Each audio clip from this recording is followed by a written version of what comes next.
Hello dears, ഒരുപാട് പേര് ക്രാഷിന് serious ആയിട്ട് പ്രിപ്പറേഷൻ നടത്തുന്ന ഒരു സമയമായിരിക്കും അല്ലേ. അപ്പോൾ നമുക്ക് ക്രാഷുമായി ബന്ധപ്പെട്ട സ്ട്രാറ്റജീസ് പറഞ്ഞാലോ? ഒരുപാട് പേർക്ക് ഉപകാരപ്പെടൂലേ? അപ്പോൾ നമുക്ക് ക്രാഷുമായി ബന്ധപ്പെട്ട കാര്യങ്ങൾ, അതിൻ്റെ സ്ട്രാറ്റജീസ് കാര്യങ്ങൾ പറയാം. അപ്പോൾ അതിലോട്ട് പോകുന്നതിന് മുന്നേ നമുക്ക് കോമ്പറ്റേറ്റീവ് പോയിന്റ് എന്ന് പറഞ്ഞിട്ടൊരു കമ്മ്യൂണിറ്റി ഉണ്ട്. ഓൾറെഡി അതിനകത്ത് ഒരുപാട് സ്റ്റുഡൻസ് ഉണ്ട്. അപ്പം നീറ്റ് കീമിനൊക്കെ നിങ്ങൾ പ്രിപ്പയർ ചെയ്യുന്നവരാണെങ്കിൽ, അല്ലെങ്കിൽ മറ്റു കോമ്പറ്റേറ്റീവ് എക്സാമിനൊക്കെ പ്രിപ്പയർ ചെയ്യുന്നവരാണെങ്കിൽ, നിങ്ങൾക്ക് ഇമ്പോർട്ടൻ്റ് ആയിട്ടുള്ള ക്വസ്റ്റ്യൻ കാര്യങ്ങളൊക്കെ അതിനകത്ത് നമ്മൾ ഡിസ്കസ് ചെയ്യും. അപ്പം അതൊന്നും മിസ്സാവാതിരിക്കാൻ വേണ്ടിയിട്ട് കംപ്ലീറ്റ്ലി ഫ്രീ ആണ്. നിങ്ങൾ ആ കമ്മ്യൂണിറ്റിയിൽ നിങ്ങൾക്ക് ജോയിൻ ചെയ്യാം. ലിങ്ക് നമ്മൾ കമൻറ്റ് ബോക്സിൽ പിൻ ചെയ്യാം. മറ്റൊരു കാര്യം, ഇങ്ങനെ ക്രാഷിനൊക്കെ ജോയിൻ ചെയ്തിട്ട് ആരെങ്കിലും നീറ്റ് ക്രാക്ക് ചെയ്തിട്ടുണ്ടോ, അതിനൊരു ആൻസർ നമുക്ക് കണ്ടെത്തണം. അതുപോലെ തന്നെ അങ്ങനെ ചെയ്തിട്ടുണ്ടെങ്കിൽ അവരെന്ത് സ്ട്രാറ്റജി ആയിരിക്കും ഫോളോ ചെയ്തിട്ടുണ്ടാവുക, അതിനും നമുക്കൊരു ആൻസർ കണ്ടെത്തണം. ഇനി നമുക്ക് സ്ട്രാറ്റജീസിലോട്ട് വരാം. അപ്പം ഞാനാണിപ്പോൾ നിങ്ങളുടെ സ്ഥാനത്തെങ്കിൽ ഞാൻ എൻ്റെ വ്യൂ പോയിന്റ് എന്നുള്ള സ്ട്രാറ്റജീസാണ് പറയുന്നത്, ഞാൻ ഇംപ്ലിമെൻറ്റ് ചെയ്യാൻ പോകുന്ന സ്ട്രാറ്റജീസ്.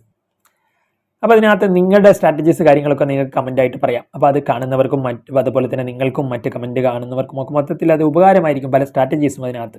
അപ്പോൾ എന്തായാലും ഞാൻ ആ കാര്യത്തിലോട്ട് വരാം. +1 +2 നീറ്റ് അല്ലെങ്കിൽ ആ ഒരു സീരിയസ് നീറ്റിൻ്റെ കാര്യം ആദ്യം പറയാം. കീമുകാർക്കും ഈ ഒരു വീഡിയോ യൂസ്ഫുൾ ആയിരിക്കും, ഒരു സ്ട്രാറ്റജി. അപ്പോൾ കീമിൻ്റെ കാര്യം നമുക്ക് പിന്നീട് പറയാം. ആദ്യം നീറ്റിലോട്ട് വരുമ്പോഴേ +1 +2 ഒന്നും സീരിയസ് പ്രിപ്പറേഷൻ നടത്തിയില്ല.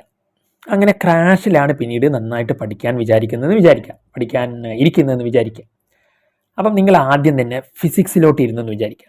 ഫിസിക്സ് നമുക്ക് കഷ്ടി ഒരു മാസവും ഇത്തിരി സമയം കൂടിയല്ലേ മൊത്തത്തിൽ കിട്ടുന്നുള്ളൂ. അപ്പം നിങ്ങൾ ഫിസിക്സ് ചാപ്റ്റേഴ്സൊക്കെ എത്ര ഉണ്ടെന്നറിയോ, അതിലെ കോൺസെപ്റ്റ് കാര്യങ്ങൾ ന്യൂമറിക്കൽസൊക്കെ ചെയ്തു അപ്പോഴേക്ക് അത് പകുതി പോയിട്ട് കാല് പോലും തീർക്കാനുള്ള സമയം ഉണ്ടാവില്ല. അപ്പോഴേക്ക് ക്രാഷിൻ്റെ സമയം കഴിഞ്ഞിട്ടുണ്ടാവും. അപ്പം നിങ്ങൾ മനസ്സിലാക്കേണ്ട ഒരു കാര്യം, ബയോളജി നേരെ തിരിച്ച് നമുക്ക് കുറഞ്ഞ സമയം കൊണ്ട് മാക്സിമം തീർത്തിട്ട് വേണമെങ്കിൽ 300+ മാർക്സ് നമുക്ക് എന്ത് ചെയ്യാം. 300 നിങ്ങളുടെ എഫേർട്ട് അനുസരിച്ച് എത്ര വേണമെങ്കിൽ അങ്ങോട്ട് പോകാം. എന്തായാലും 300+ ഒക്കെ നിങ്ങൾക്ക് എന്ത് ചെയ്യാം, എത്തിക്കാനുള്ള ഒരു സമയം ക്രാഷിനകത്തോട്ട്. ദെൻ പിന്നീട് നിങ്ങൾക്ക് കെമിസ്ട്രി ഒരുപാട് തിയറി ഉണ്ട്. അതും നിങ്ങൾക്ക് വേണമെങ്കിൽ ഒരു 120+ലോട്ടും ഒക്കെ അതിൻ്റെ മുകളിലോട്ട് എത്ര വേണമെങ്കിൽ പോവാം. അതിലോട്ട് ഞാനൊരു ലോവസ്റ്റ് റേഞ്ചൊക്കെയാണ് പറഞ്ഞത്. അപ്പോൾ അപ്പം തന്നെ എത്രയായി, 420 റേഞ്ചിലോട്ടായി. പിന്നെ നിങ്ങൾ കെമിസ്ട്രിയിലെ ഈസി ആയിട്ടുള്ള ക്വസ്റ്റനുകളൊക്കെ നിങ്ങൾ പെട്ടെന്ന് ചെയ്യുക. ഡിഫിക്കൽട്ട് വരുമ്പോൾ ന്യൂമറിക്കൽസ് ഒക്കെ അതിനകത്ത് ഫിസിക്കൽ കെമിസ്ട്രി ഒക്കെ ഉണ്ടല്ലോ, ന്യൂമറിക്കൽസ് വരുമ്പോൾ നിങ്ങൾ പെട്ടെന്ന് അത് ഡിഫിക്കൽട്ട് ആണെങ്കിൽ നിങ്ങൾ സ്കിപ്പ് ചെയ്യുക. കാരണം ഈസി ചെയ്ത് പോകാൻ തന്നെ നമുക്ക് സമയം കിട്ടില്ല. അപ്പോൾ ഡിഫിക്കൽട്ടിൽ ഇരുന്നാൽ നമുക്ക് ഈസി ക്വസ്റ്റ്യൻ കുറേ മിസ്സാവും. അപ്പോൾ ആ ഒരു കാര്യം നിങ്ങൾ നോക്കിയിട്ട് ഫിസിക്സിലാണെങ്കിലും എന്നിട്ട് നിങ്ങൾ എന്ത് ചെയ്യുക, ബയോളജി കെമിസ്ട്രിക്ക് ഓക്കെ. അപ്പോൾ ഫിസിക്സിലോട്ട് പോകുമ്പോഴേ ഫിസിക്സിലും ഒരുപാട് തിയറി, അതുപോലെ ഫോർമുലാസ് കാര്യങ്ങൾ, അതുപോലെ എളുപ്പമുള്ള PYQs കാര്യങ്ങളൊക്കെ പെട്ടെന്ന് ചെയ്ത് തീർക്കുക. ദെൻ ഡിഫിക്കൽട്ട് നിങ്ങൾ സ്കിപ്പ് ചെയ്തോളൂ. കാരണം എളുപ്പമുള്ളത് കഴിഞ്ഞിട്ട് പിന്നീട് സമയമുണ്ടെങ്കിൽ ഡിഫിക്കൽട്ട് ചെയ്താൽ മതിയല്ലോ. കാരണം ഡിഫിക്കൽട്ടിൽ ഇരിക്കുമ്പോൾ നമുക്ക് ഒരുപാട് മിസ് വരും.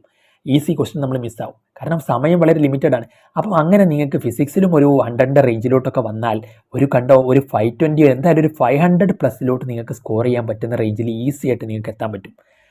അപ്പം ഇതിനകത്ത് നമ്മുടെ ലോജിക്ക് വെച്ച് ചിന്തിക്കുമ്പോഴേ നീറ്റ് ഇപ്പം ഒരു ക്രാഷ് കോഴ്സ് കൊണ്ട് ഒരു മാസം പഠിച്ചിട്ട്, അതായത് +1 +2 ഒന്നും പഠിക്കാണ്ട് ഒരു മാസം കൊണ്ട് പഠിച്ചിട്ട് പറ്റുമെന്ന് എൻ്റെ ലോജിക്ക് വെച്ചിട്ട് എനിക്ക് തോന്നുന്നില്ല. ഇനി അങ്ങനെ ആരെങ്കിലും, it will be rarest case. ആ ഒരു ചരിത്രം വഴി മാറുന്നൊക്കെ പറഞ്ഞാൽ ചിലത് വരും. അപ്പോൾ ആ ഒരു റയർ ഓഫ് റയറസ്റ്റ് നിങ്ങൾ ആവുകയാണെങ്കിൽ ഒരു അത്ഭുതമൊക്കെ സംഭവിച്ചാൽ മേ ബി. പക്ഷേ എനിക്ക് തോന്നുന്നില്ല എൻ്റെ ലോജിക്ക് വെച്ചിട്ട് അങ്ങനെ സംഭവിക്കുന്നത്. കാരണം ഒരു +1 +2 പഠിച്ചു, വീണ്ടും റിപ്പീറ്റ് ചെയ്തിട്ടൊക്കെയാണ് ഇപ്പം ആ ഒരു കണ്ടീഷൻ ഇപ്പോഴത്തെ കറണ്ട് സെനാരിയോ വെച്ചിട്ട് പറയുന്നത്. പണ്ടൊക്കെ ആയിരുന്നെങ്കിൽ മേ ബി, പക്ഷേ ഇപ്പോഴത്തെ കറണ്ട് സെനാരിയോ വെച്ചിട്ട് അങ്ങനെയാണ് നമുക്ക് അതിനകത്ത് കാര്യങ്ങൾ. അപ്പം അതുകൊണ്ട് തന്നെ ഇനി ആരെങ്കിലും അങ്ങനെ ക്രാക്ക് ചെയ്തിട്ടുണ്ടെങ്കിൽ നിങ്ങൾക്ക് വീഡിയോയുടെ താഴെ കമൻറ്റ് ചെയ്യാം. കാരണം ഞാൻ അതിനകത്ത് നിങ്ങളെ ചാലഞ്ച് ചെയ്യുന്നത് എനിക്ക് തോന്നുന്നില്ല ഒരു മാസം കൊണ്ട് മേ ബി അതിനകത്ത് ഒരു ഹ്യൂമൻ അതിനകത്ത് പോസിബിൾ ആണെന്ന് എനിക്ക് തോന്നുന്നില്ല. സോ ഇനി മറ്റൊരു കാര്യത്തിലോട്ട് നമ്മൾ വരുമ്പോൾ, അപ്പോൾ ആ ഒരു കാര്യത്തിൽ നമ്മളായി. ഇനി അങ്ങനെ ക്രാഷിൽ പ്രിപ്പയർ ചെയ്തിട്ട് നീറ്റ് ക്രാക്ക് ചെയ്തിട്ടുള്ളവർ ചെയ്തിട്ടുണ്ടാവുക, അവർ ഓൾറെഡി അതിൻ്റെ പ്രിപ്പറേഷൻ സീരിയസ് ആയിട്ട് +1 +2 നന്നായിട്ട് തന്നെ എന്ത് ചെയ്തിട്ടുണ്ടാവും, പഠിച്ചിട്ടുണ്ടാവും. ക്രാഷ് അവർക്ക് ഒരു റിവിഷൻ പോലെ ആയിരിക്കും. അപ്പോൾ അങ്ങനെയുള്ളവരുണ്ടാവാം. അല്ലാണ്ട് ഞാൻ പറയുന്നത് ഒരു മാസം കൊണ്ട് നീറ്റ് ക്രാക്ക് ചെയ്യുക എന്ന് പറയുന്നത് ഐ ഡോണ്ട് തിങ്ക്, എൻ്റെ ലോജിക്കിന് അതിന് എനിക്ക് പോസിബിളായി തോന്നുന്നില്ല. പിന്നെ അതിനകത്ത് അപ്പോൾ ഒരു കാര്യം എന്ന് പറഞ്ഞാൽ, നിങ്ങൾക്ക് റെപ്യൂട്ടഡ് ആയിട്ടുള്ള ഇൻസ്റ്റിറ്റ്യൂട്ടുകളിൽ നിങ്ങൾക്ക് സ്കോളർഷിപ്പ് കിട്ടും ഈ ഒരു 500+ ഒക്കെ.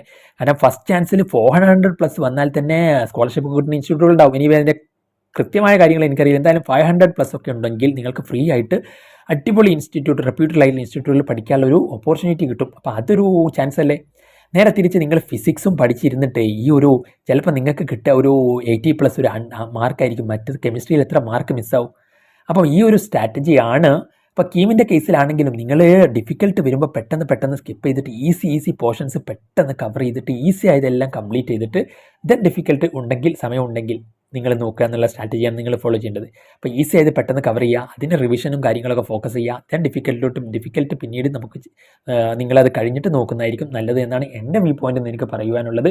അപ്പം അത് നിങ്ങൾ ഫോളോ ചെയ്ത് നിങ്ങൾ മുന്നോട്ട് പോകുക. ഇനി എന്തെങ്കിലും ഡൗട്ട് കാര്യങ്ങളൊക്കെ ഉണ്ടെങ്കിൽ നമ്മുടെ കോമ്പറ്റീറ്റീവ് പോയിന്റ് അതിനകത്ത് നിങ്ങൾക്ക് നമ്മുടെ വീഡിയോയുടെ താഴെ കമൻ്റ് ആയിട്ടൊക്കെ നിങ്ങൾക്ക് ചോദിക്കാം. അതുപോലെ തന്നെ നമ്മുടെ കമ്മ്യൂണിറ്റിയിലും നിങ്ങൾക്ക് അതിനകത്ത് അവസരങ്ങളൊക്കെ ഉണ്ട്. അപ്പോൾ നിങ്ങൾക്ക് അതും ജോയിൻ ചെയ്യാം.